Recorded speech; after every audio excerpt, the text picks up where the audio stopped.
न्याय मिलने तक आवाज दे करके 2025 के चुनाव को लेकर राहुल गांधी ने पटना के सदाकत आश्रम से सीधे तौर पे ऐलान कर दिया और अपने कार्यकर्ताओं में जोश भरते हुए कहा कि अब दिन आ गया है कि बीजेपी को करारा जवाब दिया जाएगा। बिहार की धरती क्रांति की धरती रही है और जब जब देश में बदलाव हुआ है तो बिहार की धरती से ही आह्वान किया गया है। मंच से क्या कुछ कह रहे हैं राहुल गांधी, जरा आप सुनिए। देश की स्थिति पर, देश की सिचुएशन पर भाषण दिया और वहां मैंने कहा कि कांग्रेस पार्टी ने देश की जनता के साथ मिलकर देश को ये संविधान दिया और हमारा काम इस संविधान की रक्षा करने का है। हर कांग्रेस पार्टी के कार्यकर्ता का काम इस संविधान की रक्षा करने का है। मोहन भगवत जी कहते हैं कि जब ये कॉन्स्टिट्यूशन बना था तब हिंदुस्तान को आजादी नहीं मिली थी, हिंदुस्तान को उसके बाद आजादी मिली है। इसका मतलब मोहन भागवत खुलकर कह रहे हैं कि मैं संविधान को एक्सेप्ट नहीं करता हूं और मैं संविधान के खिलाफ हूं, क्योंकि अगर वो आजादी को मानने के लिए तैयार नहीं है तो इसका मतलब है कि वो संविधान को नहीं मानते हैं। और कोने कोने में बीजेपी आरएसएस के लोग संविधान को खत्म करने में लगे हैं, हिंदुस्तान की गरीब जनता को कुचलने में लगे हुए हैं। देश का पूरा धन 20-25 अरबपतियों के हाथ जा रहा है। बिहार को देश की लेबर फैक्ट्री बना दी है। आप मेहनत करते हो, आप काम करते हो, आप जीएसटी देते हो, आप अपना खून पसीना देते हो और पूरा का पूरा धन, पूरा का पूरा फायदा 20-25 अरबपतियों के हाथ नरेंद्र मोदी कर देता है। ए भाई, संविधान की रक्षा सिर्फ कांग्रेस पार्टी का कार्यकर्ता कर सकता है।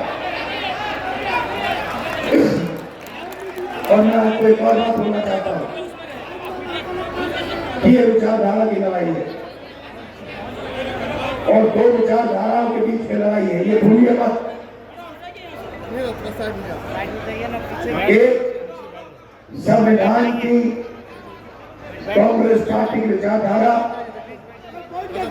नफरत के बाजार में मोहब्बत की दुकान वाली विचारधारा, और दूसरी तरफ बीजेपी और आरएसएस की विचारधारा, नफरत और हिंसा की विचारधारा।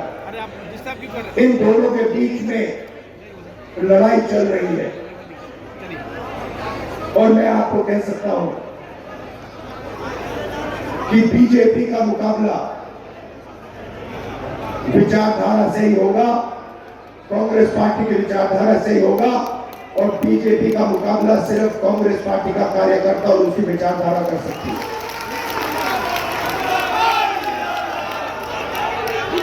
मैंने अपने भाषण में महाराष्ट्र के बारे में बोला, इलेक्शन कमीशन से हम आंकड़े चाहते हैं। महाराष्ट्र में लोकसभा में और विधानसभा में 1 करोड़ वोटर का फर्क है। 1 करोड़ लोगों ने विधानसभा में वोट दिया और लोकसभा में वोट नहीं दिया था। हम जानना चाहते हैं, इलेक्शन कमीशन से जानना चाहते हैं कौन लोग हैं, और हमने इलेक्शन कमीशन से कहा है कि आप हमें लोकसभा की महाराष्ट्र की वोटर लिस्ट दीजिए और विधानसभा की वोटर लिस्ट दीजिए, और इलेक्शन कमीशन हमें वोटर लिस्ट देने को तैयार नहीं है। ये देश के सामने सच्चाई है। अगला चुनाव बिहार में है और यहां पे ये क्रांतिकारी प्रदेश है। देश में जब भी बदलाव आता है यहाँ बिहार से आता है, आप लोग करवाते हो। और इसीलिए कांग्रेस पार्टी को, इंडिया गठबंधन को एक साथ मिलकर बिहार में बीजेपी और आरएसएस को हराना है। ये विचारधारा की लड़ाई है, आप सबको तैयार हो जाना चाहिए। आप बफर शेर हो कांग्रेस पार्टी के, बफर शेर टाइगर हो, आप तैयार हो जाओ। बीजेपी और आरएसएस की विचारधारा को बिहार में हमें हराना है। इंडिया गठबंधन के साथ खड़े होकर बिहार में हम इसको हराएंगे।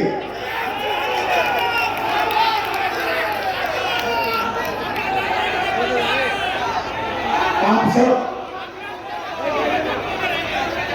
विचारधारा आपके खून में है, आपके डीएनए में है, आपको बताने की भी जरूरत नहीं है। आपने इतने प्यार से मेरा स्वागत किया। आप 24 घंटा कांग्रेस पार्टी की विचारधारा के लिए लड़ते हो। आप 24 घंटा आरएसएस बीजेपी के खिलाफ लड़ते हो और आप डरते नहीं हो। इसके लिए मैं आपको दिल से धन्यवाद करना चाहता हूं। बिहार पेपर लीक का सेंटर हो गया है। यहाँ पे पूरा शिक्षा का सिस्टम पूरा का पूरा बिक गया है। बिहार में युवाओं को रोजगार नहीं मिल सकता। बिहार में महंगाई बढ़ती जा रही है, गरीब लोग कुचले जा रहे हैं। इन लोगों के लिए कांग्रेस पार्टी को लड़ना है। किसानों के लिए, मजदूरों के लिए, गरीब लोगों के लिए, पिछड़ा वर्ग, दलित, इन लोगों के लिए लड़ना है। माइनॉरिटीज के लिए, सबके लिए लड़ना है। और यहाँ बीजेपी की विचारधारा को हराना है और कॉन्स्टिट्यूशन संविधान की विचारधारा को जिताना है। आप सबका बहुत बहुत। तो आपने सुना, सीधे तौर पे राहुल गांधी ने ये अपने कार्यकर्ताओं को सीधे तौर से अपील की है, मैसेज दिया है कि 2025 के चुनाव में भाजपा और आरएसएस से हमें लड़ना है और इस पूरे कुनबे को समाप्त कर देना है। सहयोगी अनिल के साथ रोहित, दर्श न्यूज़, पटना।